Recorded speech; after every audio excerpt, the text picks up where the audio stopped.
Um, I would like to welcome all of you to our second session. My name is Professor Ron Shore, and I'm the head of the MA program in Nonprofit Management and Leadership. This is a practice-oriented degree which aims to provide the students the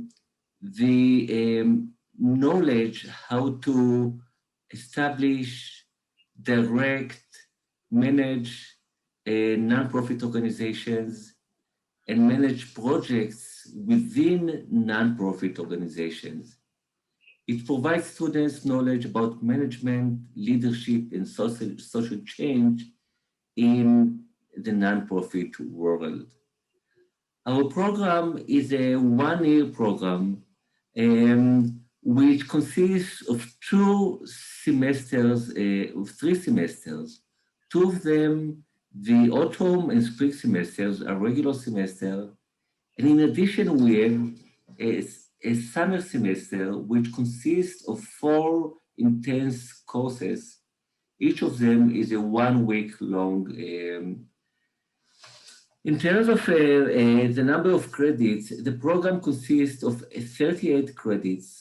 32 of them are required courses, and we do provide the opportunity to take 3 elective courses. I would like to mention that 2 of the seminars in our program are project workshops which provide students hands-on experience in developing projects in organizations and getting the experience and feel of the involvement in nonprofit organizations. In fact, the program provides opportunities for diverse areas of studies. For example, marketing, fundraising, how to fundraise and raise money for nonprofit organizations, how to manage and lead nonprofit organizations, how to manage the finance in organizations, how to manage boards, and we will hear in a few minutes from Liora Arnon about volunteer management, a course which she's teaching in the program. The nonprofit world in Israel is a very developed sector, and in fact, it consists of 1/10 of the country's economic activity. And Jerusalem is a home for hundreds of nonprofit organizations, which serves Jews, Muslims, and Christians. I would also like to note that the Hebrew University of Jerusalem is consistently considered one of the top universities in the world. We will now watch a short movie about the program. Professor Shore, we have one more. Liora Arnon will speak about her experience in teaching in the program. And finally, we will hear from Amy about the admission process to the program. Sir, we have one more. Would you like to talk about career opportunities, or we should speak about that afterward? Actually, yes. Thank you. I missed this slide. In terms of career opportunities, the career opportunities in the program are diverse. They include opportunities for involvement in education, healthcare, social services, and religion. And in fact, you can the opportunities for involvement in the programs could be starting from establishing nonprofit organizations, running projects within the organization, serving as consultants, and many more opportunities. And we also included a few examples of organizations where our graduates work. For example, the UN, the YMCA, Jewish federations, the Hotline for Refugees and Migrants, and the Christian Embassy in Jerusalem. And thank you, Amy, for reminding me about this important slide. Okay, we're going to share short video. Who knows where it comes from or why it exists?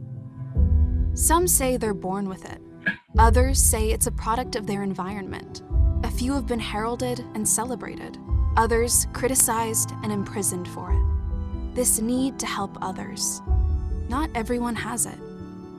But those who do seemingly have an endless supply, which is a good thing, because the one thing we can all agree on is the world needs more of it.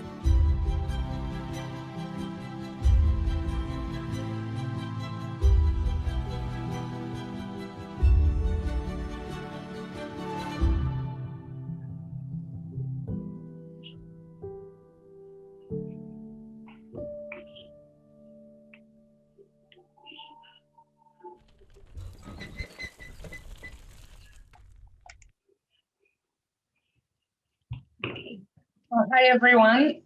Welcome, and it's very nice to meet you all. I'm very excited for you guys for being here, thinking about studying nonprofit management and leadership. I myself have been in the nonprofit sector my whole life, and I find it the most exciting occupation there can be. My name is Leora Arnon, and I teach a course called Volunteer Management in Nonprofit Organizations as part of the MA program in Nonprofit Management and Leadership.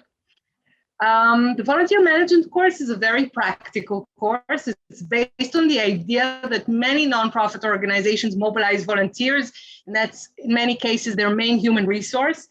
And that in this day of age, it's not something you can take for granted. You need to know how to do it, how to get people to join, how to motivate volunteers, how to convince them to stay, and how to create a meaningful experience for them that creates impact both for them and for the organization and its clients. And to me, every future nonprofit manager should have this knowledge about how to work with volunteers and how to create this volunteer human resource, and what is needed on an organizational level in order to maximize your volunteer engageability. My course focuses on the concept of volunteering, the experience of volunteering, and its consequences, both for volunteers and the organization. The course highlights different trends in the volunteering world, and especially when we talk about an ever-changing society, and we try to focus mainly on how these trends affect volunteer management practices. We especially discuss how to recruit and how to select and how to train and how to retain volunteers in this day of age. We study different models of organizational volunteer management, both on an academic and a practical level, while we understand the development of this profession called volunteer management and the people who are fulfilling this very important role. The course can help you either gain a new profession for yourself, being a volunteer manager, or help you to gain the important knowledge you need to know about volunteering when you manage a nonprofit organization or any program within a nonprofit organization that engages volunteers. Just a few words about me. I am a head of innovation, research, and development at the Israeli Volunteering Council, which is an infrastructure nonprofit here in Israel that aims to maximize volunteer engagement within Israeli society. I'm a former volunteer manager myself, so I'm a practitioner and a trainer in the field of volunteer management. I also graduated from the MA program in nonprofit management. In that sense, I think that I combine in my course theory and practice. I teach, but I also bring a lot of experience and a lot of examples from the field.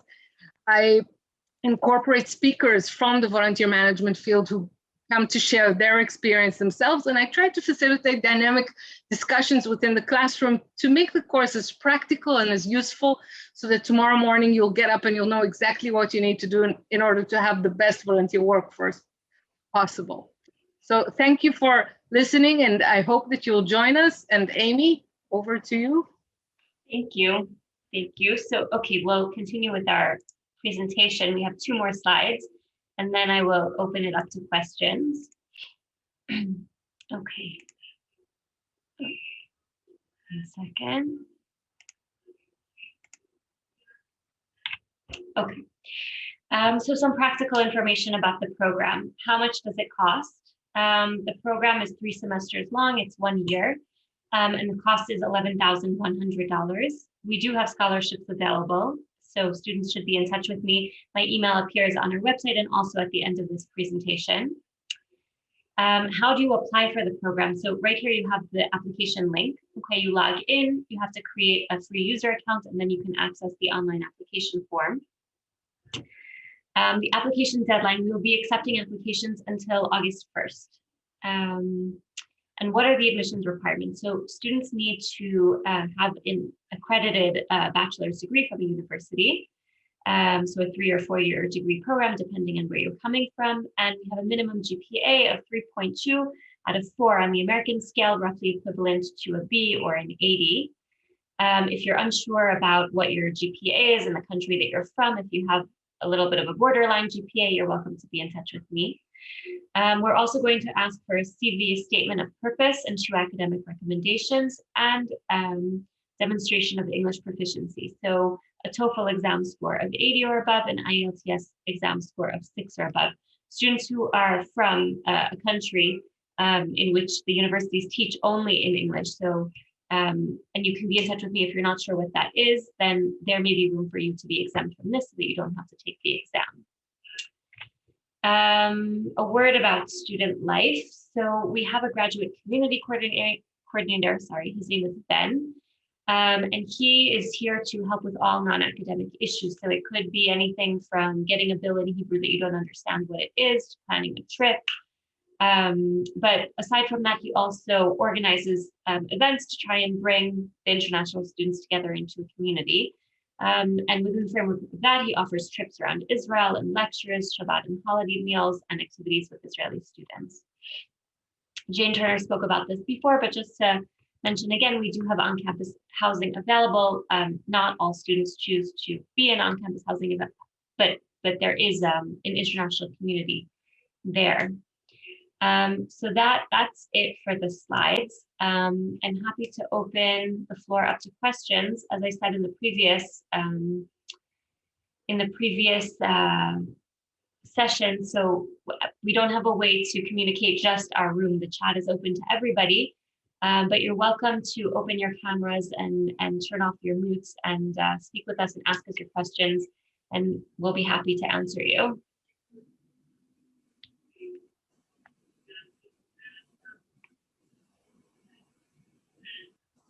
If anyone has a question. Before that, I'll just go back to the screen share for 1 minute just to share it. We missed my email address.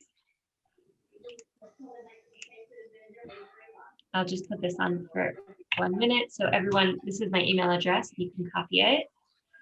And I'm happy to open it up to questions again if anyone has. Okay, I have a question. Sure. I have a question. This is James. Yeah. So my question is, at what point do we apply for scholarship? Is it at the time of when we are applying for a place, or we need first to apply for scholarship? So because coming from a developing country. Okay. So you should send me an email. The best is to apply at the same time. So to submit your program application and at the same time submit your scholarship application. And that way we can process everything as quickly as possible. Okay. You'll be notified about the scholarship after you receive your admissions decision. So assuming you're accepted to the MA program, we will contact you shortly afterwards about the scholarship decision. Okay, thank you. Sure. Anyone else?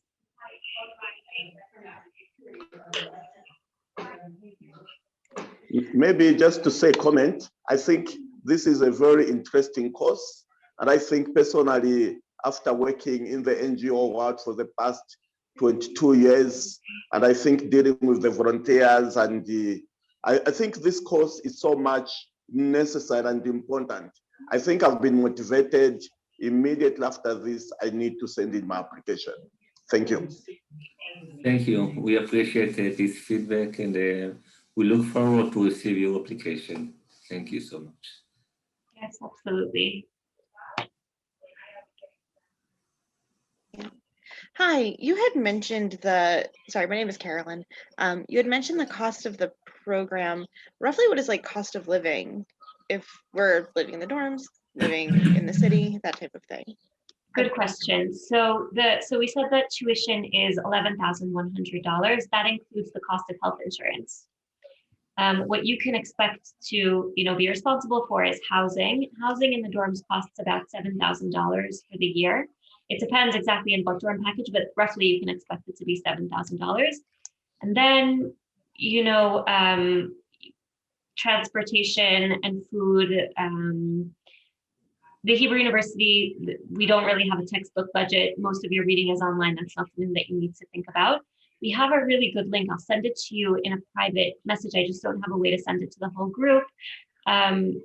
Like estimated cost of living in Israel, you can see how much it costs to buy a bus pass for the month and how much it costs to buy a meal at a restaurant for lunch, things like that. It helps you get a good idea.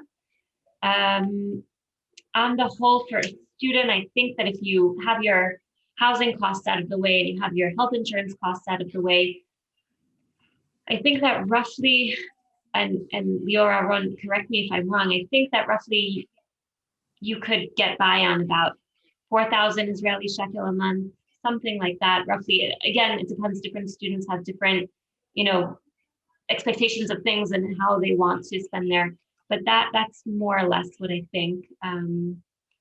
I don't see the food budget being more than, it doesn't need to be more than 1,500 to 2,000 shekel a month. A bus pass is heavily discounted because you're a student, so you can get a bus pass for about 100 shekel per month for the year.